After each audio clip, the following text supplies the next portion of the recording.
Hospitality Meets is brought to you by RotaCloud, the simple workforce management software for hospitality teams. RotaCloud lets you create and share rotas, record attendance, and manage your team's annual leave, all in less time than it takes to make a brew. It can also make life easier for your staff, allowing them to check their rotas, request holiday, and even pick up extra shifts, all through the RotaCloud mobile app.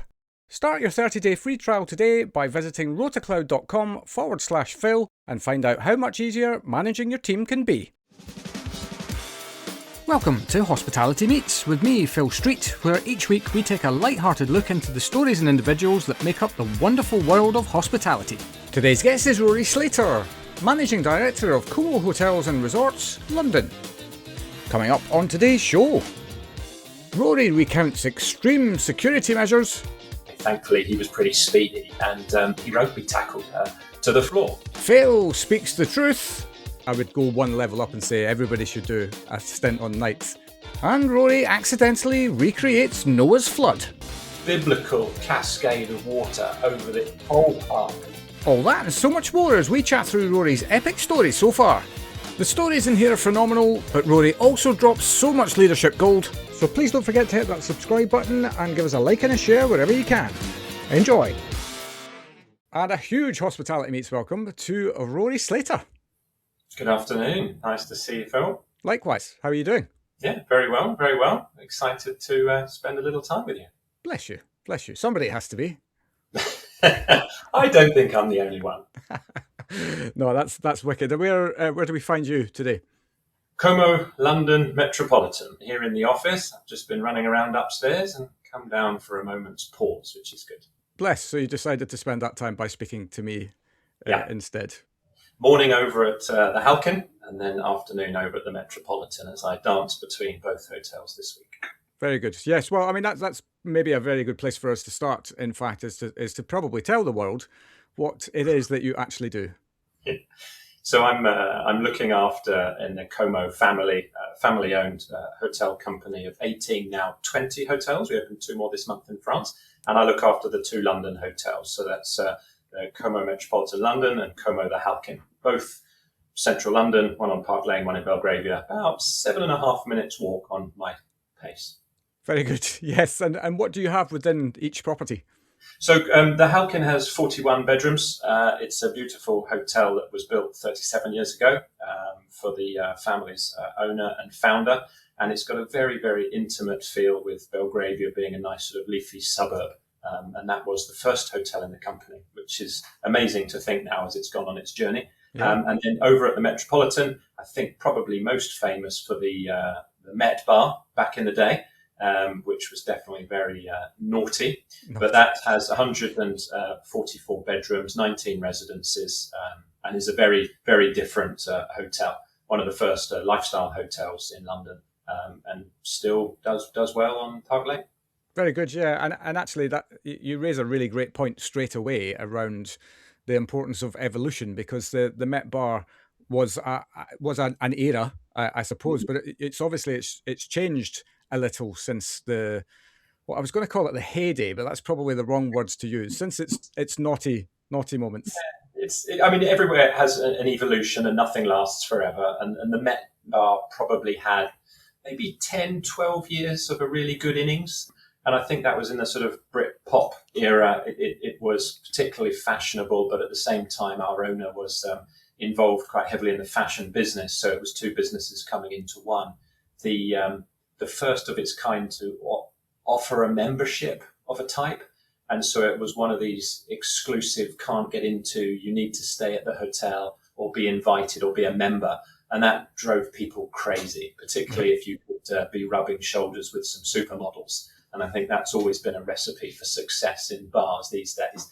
But then if you look at it now, there are many clubs, private members clubs, and the landscape's changed. So it was a pioneer of its day. And I think people have many happy memories, or possibly no memories, of their times at the Met Bar. As it should be. I probably, places like that probably have things that are best left within the walls themselves. Everyone has a story, but I think the space now is it's quite opportune to plug La Bombe by Trivet, which is the new iteration we've used into the space, which is our new restaurant. We've partnered with the gentleman at Trivet, which is at London Bridge, 2 Michelin star restaurant, ex Fat Duck team, and we launched La Bombe by Trivet just in September last year. Doing incredibly well. We were very fortunate to be offered a Michelin star back in February of this year. So it's on a good ramp up in a difficult market, but we're very pleased that it has a new use. Yeah, for sure. And we caught up for a coffee in that very space a few months back, and yeah, can totally vouch for it. It's a lovely space. I not yet tried the food, but that's just a matter of time. And but yeah, really lovely kind of reworking of that very famous space within your hotel. Yeah. Excellent. Right. Well, I think it's time we got into your story. So I'd love for you to take us all the way back to the beginning. And how did you get into hospitality in the first place? Food. It all boiled. I mean, everybody I think has fairly simple beginnings when it comes to a love of hospitality, and it was my mother. She went to France and studied and traded with Cordon Bleu. And so when I was a young lad, she would be making dinners, dinner parties, making stocks and sauces, and really taking many days to prepare. So I was witnessing this amazing amount of creativity and effort and energy going into food. So I was fortunate from a young age to be sort of involved with that, tasting things, and that just got me into a love of food. And I think as I grew up, I was fortunate to be in a family that enjoyed eating out, trying new things, and it was variety more than possibly high end. And that when I was going through school, I got the opportunity. I was at a school where you could actually do cooking and learn about nutrition and this type of thing. And these were the fundamental foundations of doing your City and Guilds chefing qualifications, 706-1, 706-2 for back in the day. Yeah. So I did them, and I wanted to be a chef. I wanted to have my own restaurant, and that's really when that was the beginnings, I think, of then being introduced to the Savoy Group, as it was known at the time.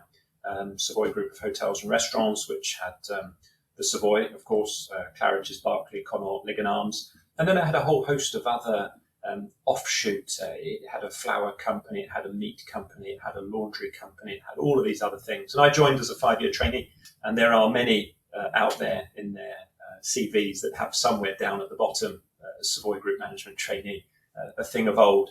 Probably, I think, cheap labour, but nonetheless, you get to be a jack of all trades, which is perfect for a GM. But I really took it because I wanted to be a chef, and it offers you the opportunity to take 1 year in one of the 5-star hotel kitchens in London. And that's really why I wanted to do it. It was a great foot in the door. Hard work. Couldn't say I loved every minute of it, right. That 1 year in the kitchen, because enjoying cooking and working in a commercial kitchen back in the early 90s was pretty hardcore. It wasn't exactly about fair environments and work-life balance. It was more down at the hot end of the fire. It was work balance. Yeah, you had to really love it. And fortunately, I was on a good course. So I then moved around other departments and worked in wine cellar, worked in banquets, worked in front office, reception, night manager at the Connaught, night manager at Claridge's, and Ligon Arms was a bartender. And honestly, it was a wonderful baptism of fire. And you come out having had a good taste of everything, and that exactly what it was designed to do. And that really got me in hospitality. Brilliant. Yeah, I mean, we'll come on to nights in a second, because there's been a lot of people I've had on the show who've spoken around the fact that everybody, hospitality front end should be national service, because what you take away from, even if you did a year, is just amazing. But I would go one level up and say everybody should do a stint on nights, because it's a different world altogether. Yeah. But we'll come on to that in a sec. But actually, maybe you can bust some myths or maybe confirm them. I don't know about the Savoy Group's management trainee program back in the day. I worked with a guy once who was on that program way back. I think with him we're probably talking about the 80s rather than the 90s. But and he said to me that when he was going, like you said, going through the departments, but when he was in the kitchen department, he would be, one of the things that you'd have to do is prepare button mushrooms, and you get given this massive bucket mushrooms and a cleaver, and you had to carve a rose in the button mushroom, and then you'd move on to the next task. And it kind of blew my mind. Things like that true? I think you've got a sort of a split case there. There are some slightly more laborious tasks of peeling, turning, decorating various garnishes to create what's beautiful on a plate. And then you have a whole range of practical jokes.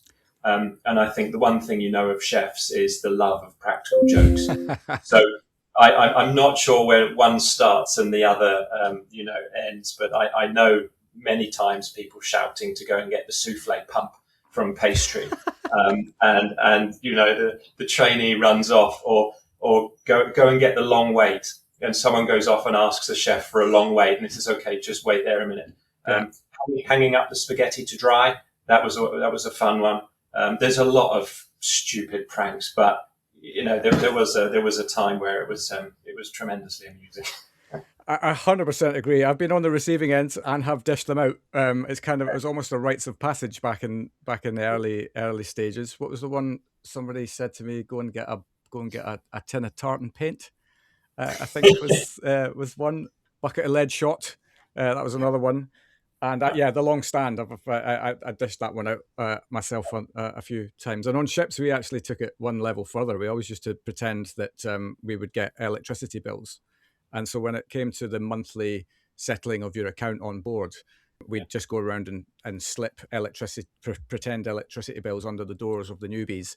And then everybody was briefed. So they'd come in and go, what's this electricity bill? Nobody told me about that. And you go, oh, yeah, how much was yours? Oh, yeah, £52. Oh, yeah, mine was about £47.50. It's like, everybody got into it. And then it became their thing to do on the next people. And nobody died. But this is a trait of hospitality, I think, moving chefs aside, that there is a sense where, you take your job seriously, but you don't take yourself too seriously. Yeah. And at the end of the day, you have an awful lot of people, relatively young, enjoying life. And joking and fun is all part of it. And that's part of a cultural element where you've got to just try and figure out where some boundaries are these days. That can be a little bit difficult, but it is about having some fun at the end of the day. Absolutely. And practical jokes build resilience as well, I believe. But anyway, so nights at two of the highest profile properties in London, no less, as well. That must have been an interesting experience. Yeah, there's a balance between having somebody who's young and keen and a job that's fairly hard to find people that want to do it. And you say, yes, please pick me, I'll do it. Never going to be a lifer at night, but great to have the experience and do it. And I think many, many memories. And like you said, it's a different world at nights, and what goes on at night should normally stay at night. And in high profile hotels as well, there's a lot that goes on. So it is good to experience. It's good to understand. But there's also the element that you're not alone, but you're a very small team. And that's something that can get a little bit eerie in the dead of night when you're talking about fire, life safety and that type of stuff. But end of the day, makes you stronger. Yeah, no doubt. Was it in these places where you had an incident involving business cards? There's a funny time and a funny memory, and it probably gets funnier as the years go on. But wasn't funny at the time. Yeah, one evening I was night manager in a hotel, and they had a call from security to saying we've got spotted on the cameras a lady of the night, and she was going down the corridor slipping presumably business cards under the doors. So, quick, we get upstairs onto the floors, the security chap and myself, and we go to basically go get her. She sees us coming, and I can picture it in my mind. She sees us coming. There was a look of shock horror. She slips her heels off and she just starts running for it. So we start running after her. So the security guy decided to dart off one way. I went the other way. Thankfully, he was pretty speedy, and he rugby tackled her to the floor. So basically, security making sure that you're not going to have a second chance. You just go for it. So we ended up a little bit unceremoniously carrying her out and evicting her. But the fun bit afterwards was thinking, okay, now how many doors had she slipped business cards under, and how are we going to get them out? Because, you've got all of this sort of high society staying in the hotel. And if they wake up in the morning to a picture, you can have real trouble, not only people then calling for business. So we got a 30 centimeter ruler and a bit of sticky tape. And there we were, pressed cheek down on the carpet with one eye open, trying to look inside under the door, silhouette, and wiggling this ruler around, trying to get it to touch the business card and pull it out. And you just think, what do you say when the guy opens the door and says, "What the hell are you doing?" But anyway, like I said, it at the time it was probably very serious, and we were not so comical. But these days, I always remember that as a memory to cherish. Yeah, I just these are the human stories, though, aren't they? Of just the kind of stuff that happens, and you have to problem solve in the moment. And sometimes, who knew? But that problem solving requires you getting your cheek up close and personal with the floor. So these days you have your card access to the lifts, and everything's a little bit more secure for good reason, and safety concerns are amplified now, and there's a lot more measures to prevent that from happening. Yeah. But this was a time when you'd walk in, and if someone doesn't see you go in the lift, then you're up on the floors. Yeah. A very different time indeed, but brilliant story. That did make me chuckle when I read that, actually, and hearing it from yourself is even better. But so how did your career progress from there? So I think the forming of my career was Savoy Group, really that sort of exposure to very high end luxury and those quality touches, and it was that point managed to create wonderful mentors in the GMs of those hotels, and that's a beautiful part of our industry. And a number of the other people that have been on your show have often talked about having great mentors. So I had a mentor at the time, and I had been with the Savoy Group for pretty much 6.5, 7 years, and he suggested that I go abroad. That Right. you've been in London, this was your career so far, it's a great beginning, but you really would benefit from seeing other companies, traveling, and I thought, yeah, fantastic. And he said, have you ever heard of a place called The Breakers? I said, no, I haven't. And he said, check it out tonight. So I had a look at it on the website, Palm Beach, Florida. I thought, that sounds pretty That'll nice. do it. Yeah. So I said, yes, please. And he phoned a friend, and they had a visa opportunity where they can write visas for certain level positions. And literally within a few months, I transferred and I went out to The Breakers in their conference and banqueting team. And within a year, I was running an off-premise catering division with another lady. We were selling events to the Palm Beach society, doing parties in aircraft hangars on yachts. And this was just another world, absolute another world. And I loved it. I loved every minute of it. And that then stopped rather suddenly with September the 11th, as Right. Florida, or particularly Palm Beach, fills up with people on the East Coast, New York coming down. And so I returned back to the UK. Was that by the end of 2001? And I think then every step I made, I was a little bit self-critical in what have I learned, what worked well, what do I not like, and where do I want to go? And it was pretty much at that point, it was, I want to be a GM. I want to get to being a GM. And those days it was, which route do you take? Are you going down an F&B route? Are you going down a rooms route, which were the two main operations-led routes? And I was very clearly wanting to go down an F&B route. So then it was about, okay, if you want to go down an F&B route, what's next?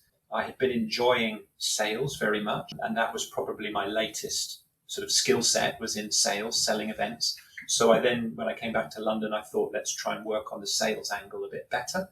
I joined the Landmark in sales, and it was conference and events because it was so similar to what I was doing in Florida. And I was hired by the wonderful Sally Beck. Wow. And that was, that was early 2002. Of course, I forget her background in sales as well. Yeah. So that was, I mean, again, you count my lucky stars that you come across a few great leaders that teach you a few things along the way. And she was tremendous. So I was there for 3 or 4 years, I think, and got through to assistant director of sales and loved it, and loved the fact that it was, again, family owned, independent, similarly to the Breakers. And I was really enjoying this sort of this side of it. But I knew at that point, right, I've done sales. I need to get into managing a decent P&L with credibility in order to move forward to be a GM. And this was a point where I was maybe starry-eyed about a position within, it was Radisson Edwardian at the time. and they had just bought the Intercontinental Mayfair, and they were turning it into their flagship of the Mayfair.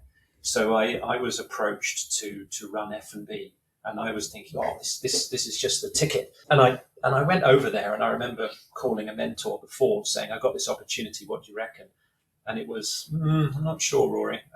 You might want to be careful. Don't just go for money and glory. You need to be looking at what's right for building a solid career. And I always remember that being a bit of a question. Never say no, but they said, not sure this one would be the one for you. Anyway, right. It wasn't the one for me, but in positions, wherever you go, you learn as much about what you want, what you don't want, what works, what doesn't work.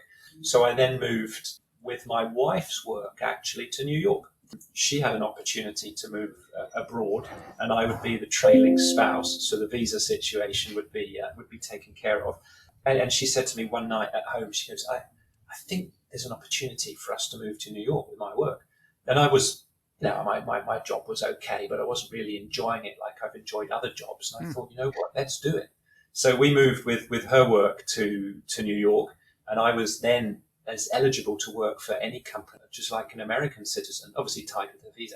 Yep. So I interviewed around there, and I interviewed at the Waldorf Astoria, big banquets, big events, and I interviewed at the Peninsula. And that then it was just a lovely fit. The GM there was a super guy. They had an opportunity, and I went to the Peninsula on Fifth Avenue and loved it. It was excellent. Launched the rooftop bar there. That was another F&B role. And it was, small company, but super high end, and absolutely loved that. Did this for a few years. Double income, no kids. Definitely the way to do New York. Definitely the way to do life. With cost of living and stuff. I wouldn't say that. For a while. Yeah. We got married. We had 5 years, I think.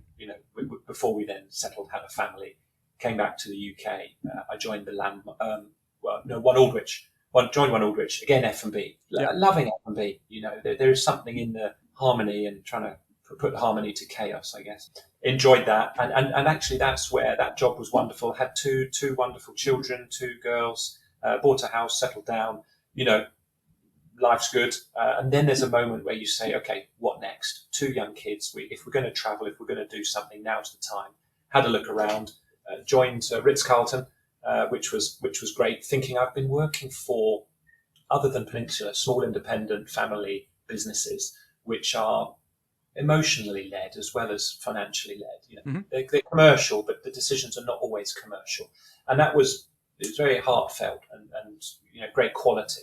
And so there's a lot of learnings in that. But what I really wanted to find out more is, how do you scale? How do these big brands create this consistency across the world? How do they, without wanting to standardize, there is an element of standardization, of course, but how do they get this wonderful consistency and brand recognition? So joined Ritz-Carlton to find out, moved to Beijing, again, food and beverage, this one EAM, so seemingly a little bit more high profile, with the kids across the world, and loved it. We thought we'd go for a few years. We ended up traveling out in Asia for 10 years. Wow. Traveled with Beijing, then we went to Japan, Ritz-Carlton Osaka, and then that was 6-7 years with Ritz-Carlton. They had merged with Starwood. So there was a huge portfolio now of luxury brands. And there were a lot of people from Ritz-Carlton moving to St. Regis and Luxury Collection as they were sort of moving people around. But with such a huge company, if you want your GM role, you're often in an island or in places that might not be seen as desirable. And there's me thinking I'd love to go to Hong Kong, maybe Tokyo, or key gateway cities, which would normally for these brands be more seasoned GMs that might be regional VPs or something like that. So that made me kind of question, do I continue here or not? And I was approached for a new opening hotel in Hong Kong called the Harry. And it was something that I was quite familiar with because I know the Harry in London. And it was an independent family-owned business, which is where I've spent a lot of my career. And I think the learning that you have with spending time with a brand like Ritz-Carlton is you have it instilled in you, how to create, how to set up, what the structure is, what you need to do to create these policies and practices. but you add your own heart to it. And that's where I thought, this great opportunity, let's go. And I loved it. I had a great time in Hong Kong, despite riots and COVID. Everyone has their COVID Small memories. details. Yeah, I mean, everyone has their stories there, but big picture, I took my family to Hong Kong. It was an amazing, amazing time. We opened a wonderful hotel. The owning family are wonderful. The team's great. But as they say, nothing lasts forever. Well, indeed. I mean, 5-star hospitality means having the right people in the right place at the right time, and that's exactly where RotaCloud can help. RotaCloud is the online platform that makes planning rotas, recording attendance, and managing annual leave easy. Its simple, drag-and-drop interface lets you create and share rotas with your team in minutes, while our built-in budgeting tools mean you'll know exactly how much you're spending on staffing before sending the rota out. RotaCloud also makes life easier for your staff, allowing them to check their rotas, request time off, and pick up extra shifts, all through the RotaCloud mobile app. Start your 30-day free trial today by visiting rotacloud.com/Phil and find out how much easier managing your team can be. there's an awful lot to unpack here. That was what we would call a whistle-stop tour of your career so far, up until this role, of course. But first of all, I mean, I'd like that sense of adventure, I suppose, when an opportunity. What I really love, actually, just as I think about this, listening to your career, is that one, there's kind of two things in play. You can correct me if I'm completely wrong, of course. But one is you set an objective, which was, I want to be a hotel GM. But kind of the framework in terms of how you got there was possibly a little bit fluid to the opportunity that presented itself. So, and equally, you were open enough to respond to an opportunity like Florida, to an opportunity like New York, and then, you know, as a family, make that collective decision to head to Asia. But also then there's this, you're kind of ticking off the sense of adventure box at the same time, which, you know, as human beings, we all have a little bit of a sense of adventure. So you're kind of, I suppose the point I'm making is you're actually a really wonderful case for why this industry is just brilliant, because of, look at all of the different places and exposure that you had through that period of your career. You do need to have a sense of curiosity and desire, I think, at the very heart of it. And I'm fortunate that my wife has that.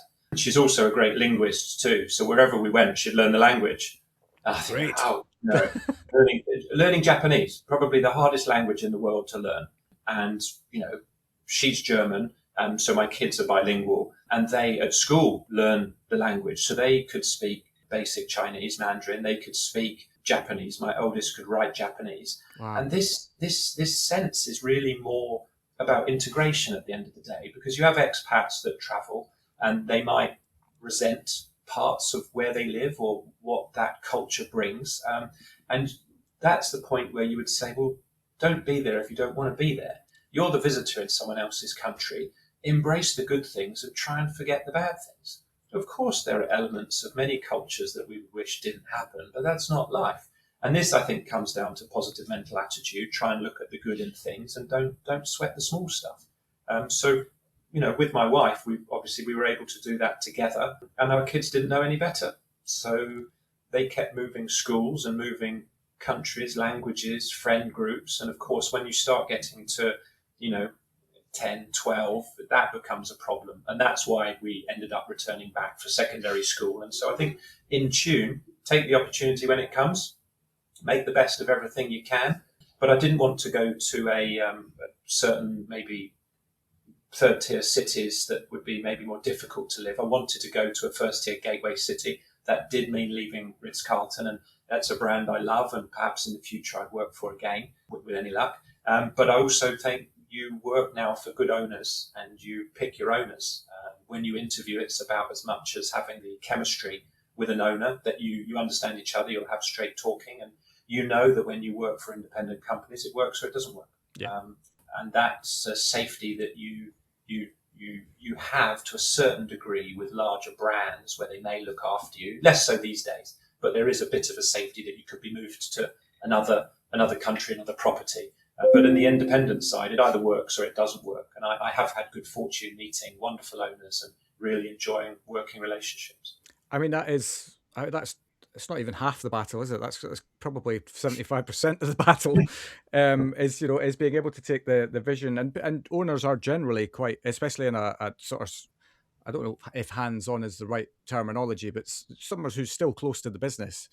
Yeah. That visionary focus it can change direction quickly, because they've seen something somewhere that they like, we want that in our property, or you've got to adapt to the times in which you're in, because, well, let's face it, I was just talking to somebody this morning actually around the fact here we are 6 years into the 2020s, and geez, it's been a decade, hasn't it?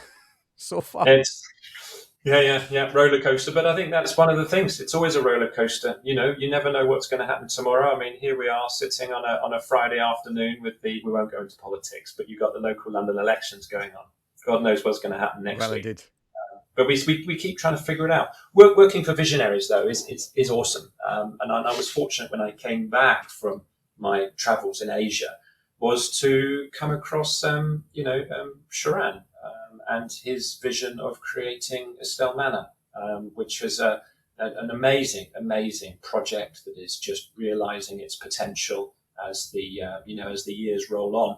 And being involved with that from the beginning stages of building a team and setting it up and opening it all is an owner who is amazing vision, highly motivating and energizing, knows quite clearly what he wants, but also has this great ability to bring the team along with him. He has an amazing sense of team spirit, fun, but very, very clear. And this sometimes you don't get with owners who are either very clear but possibly less fun, or they're very, very fun but they're not very clear. And Sharan managed to sort of clear, articulate, smart, motivated, driven, and you just see the success that he's managed to drive with Ennismore and other projects he's been involved with. And this was it was amazing to be involved with that project, and something that I cherish and I feel very proud to have been a part of. And I love seeing it winning its accolades and being up there on the world stage. And that's why it drives me to work or enjoy working for small, owned businesses that you can actually meet and talk to the owner. Yeah. Which is why the stepping stones into Como was also a nice fit. And our owner being Singaporean owned, they were here just over the weekend, left earlier this week, and we meet, we have a chat, how are things going? We talk about the openings of the new properties in France because that's very topical, and it's exciting. It's their own business, it's their own desire, and it makes it way more personal, I think, at the end of the day. Yeah, you've got direct access to change. That's what you got, or front row seats to change. You're not front row seats; you're in the game. Actually, it doesn't always work the way you think it's going to work, but at least you can say your piece. Yeah, indeed, and half the battle, as we discussed, is synergy between the owner's vision and the people who are then charged with bringing that vision to life, and so much of that is around positivity, can do, let's do this, but also I guess pushing back when you feel that something is fundamentally not correct for that vision, and when that happens, when that transparency is available to each other, it's a special place. Yeah, you got to, and I think experience tells you how to push back, how to phrase it, and is this the what is it? Is this the hill you want to die on? Because sometimes it's not actually such a big deal. We get quite caught up in our own heads about how things might be. Whether it be, I've been told here, our owner is very keen on design, right? Design led, and as GMs we don't design, we manage. And some GMs are fortunate enough to be given the opportunity to help design, in which case fantastic.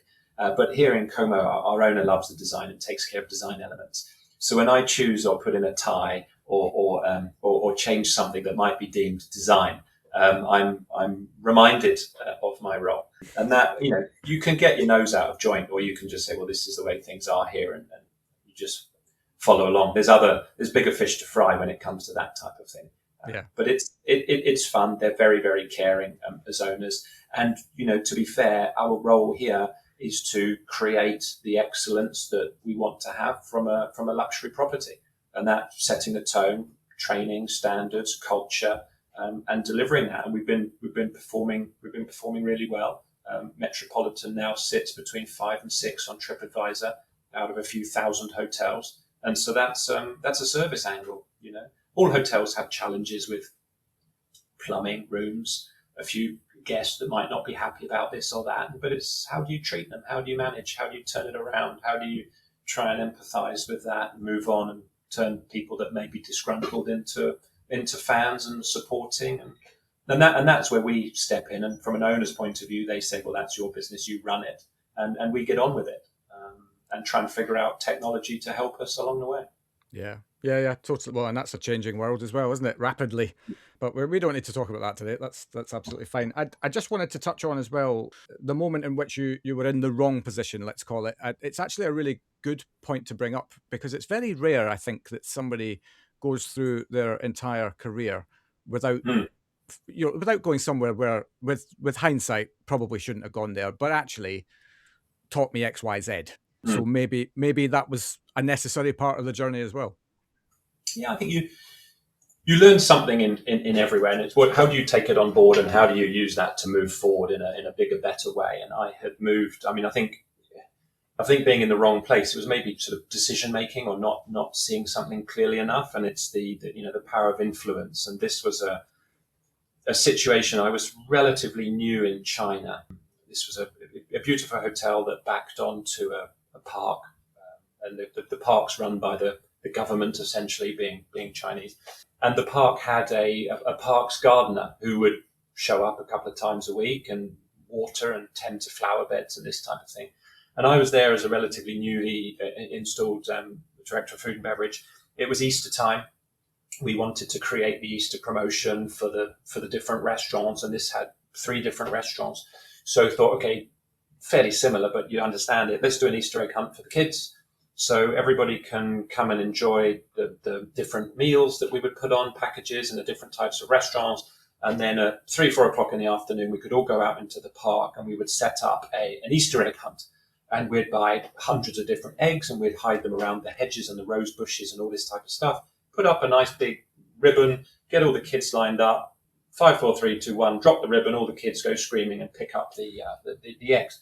Okay, we loved it. We marketed it, we sold it. We had a couple hundred people, maybe 100 kids, and it was all that the plan was good. Except the little gardener who had a word in Chinese to security to say, I think you need to basically pay me. I was thinking, why are we paying the gardener? And he's asking for a bribe. I said, well, no, we're not going to do that. And the security guy says, Rory, come on. I mean, it's it's Easter. It's his job. What is his job? We can use the park. We can be in the park. We're not doing anything wrong. So, no, you're absolutely fine. Then why am I going to pay this guy? And he said, well, maybe a nice thing to do. And I'm new and I'm thinking, this is an American-based company. We have standards and protocols for everything. How do you account for, I don't know how much money you'd give the guy anyway. And so I said, no. So this guy, he said, well, I think you should do it. And I said, no, I don't want to do it. I don't believe it. It's not the right thing to do. Enough, done. We're going to do what we're going to do. So the guy gets his hose, think fire hose, attaches it to the fire hydrant, and basically puts however much water, biblical cascade of water over the whole park. So turns it to mud. And I'm thinking, I couldn't believe it. This guy's absolutely screwed our plans for everything we've sold. So I'd completely underestimated the power of the gardener in the local park. And so we had to quickly pivot, and in the driveway, which had a sort of a fairly large porte cochere where you could create it, close it off to cars, set it up, get some bric-a-brac in there. We could hide some eggs around. So we made it happen, but we changed location.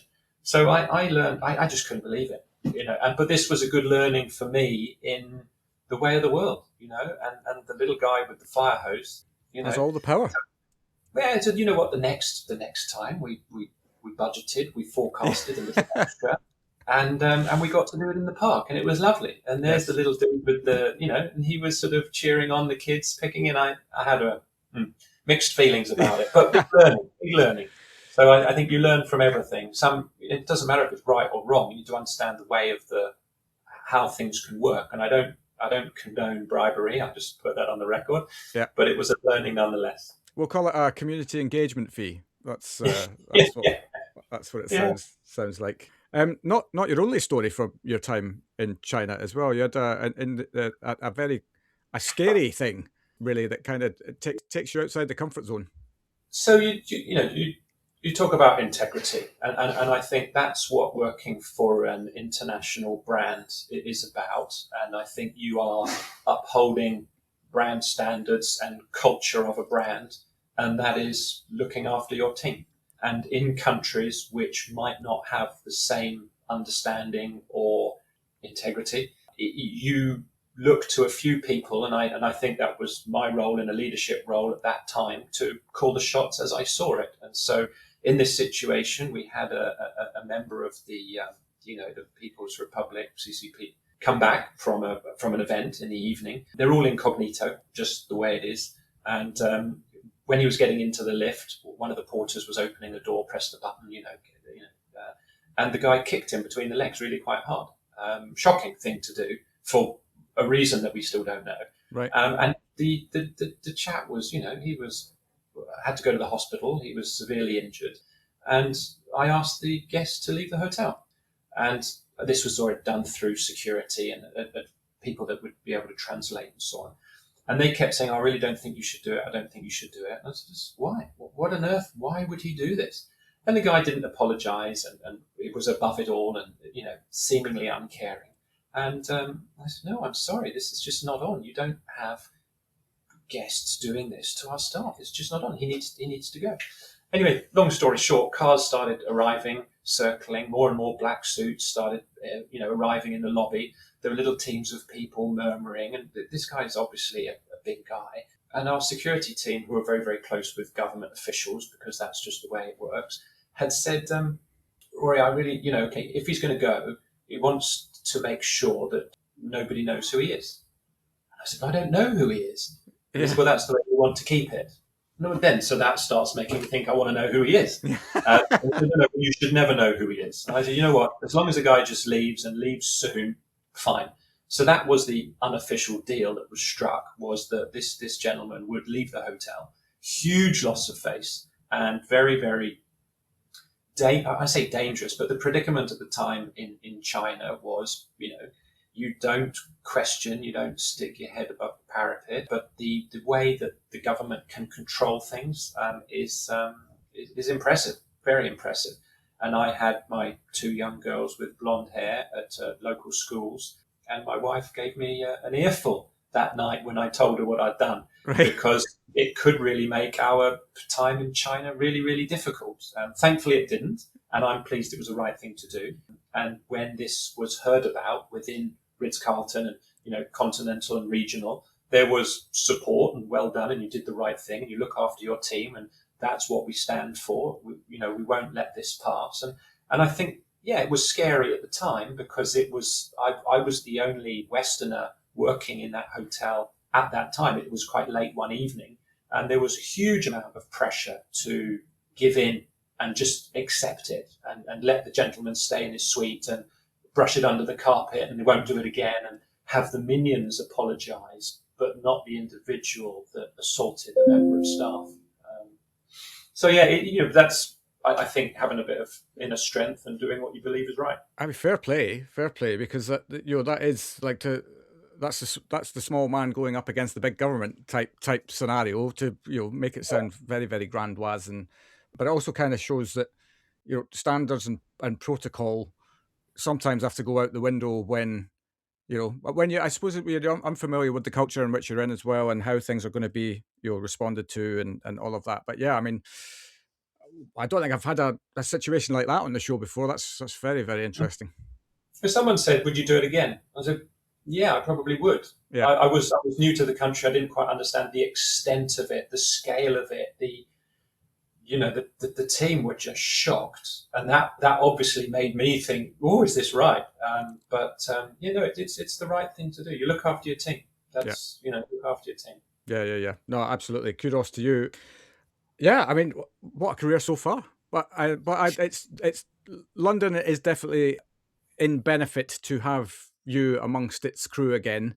It was great to see you as well at the Back to the Floor a few weeks back as well. It's just great to get stuck into events like that. It's a wonderful event. It's a wonderful event, and it's lovely to be back in London. And it seems, whilst I obviously spent most of my career in London, coming back 10, 11 years later, it's many familiar faces, and all of us. There's a whole group of us that were kind of F&Bs at the time, and nearly everybody's a GM of a different hotel, and so that is something that is it's wonderful. And people say, "Oh, do you like being back?" And I said, "I love being back. It's great. It is a wonderful camaraderie, and there's nothing like the back to the floor events and many of the conferences where everybody gets together and there you share the best of it.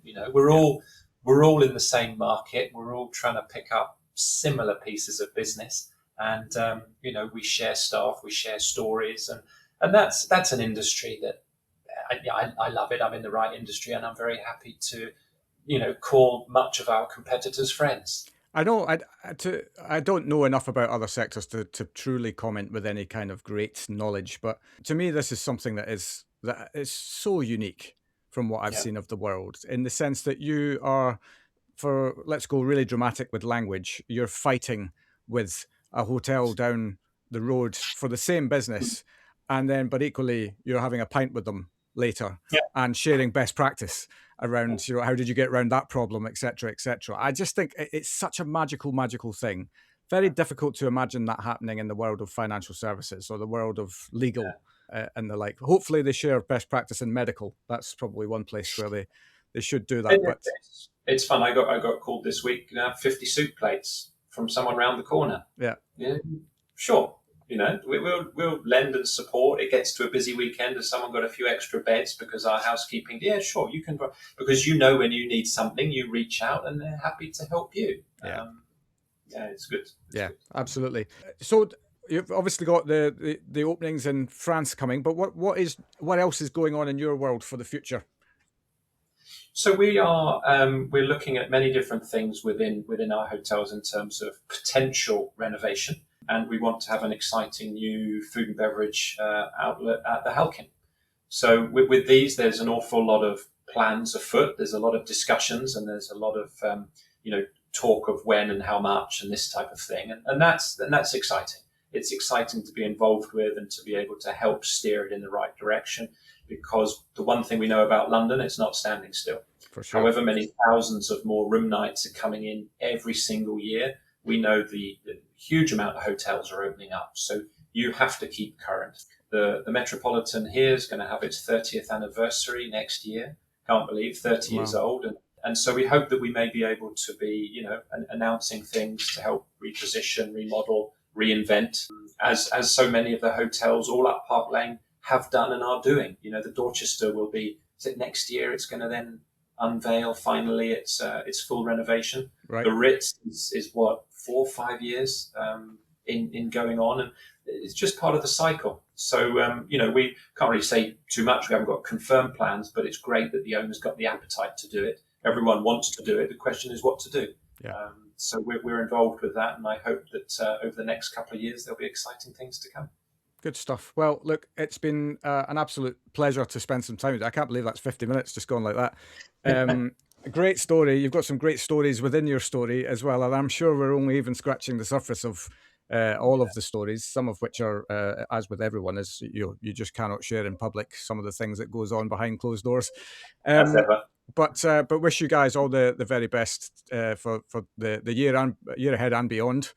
And look forward to catching up with you again soon, I'm sure. Yeah, thank you, Phil. Thank you very much. Good chatting with you. Likewise. Thanks, Rory. Thank you. Cheers. And there we have it. From practical jokes in Palm Beach to Beijing, luxury hotels and one very memorable gardener, Rory's journey proves that hospitality really does have the best stories. A huge thanks to Rory for joining me.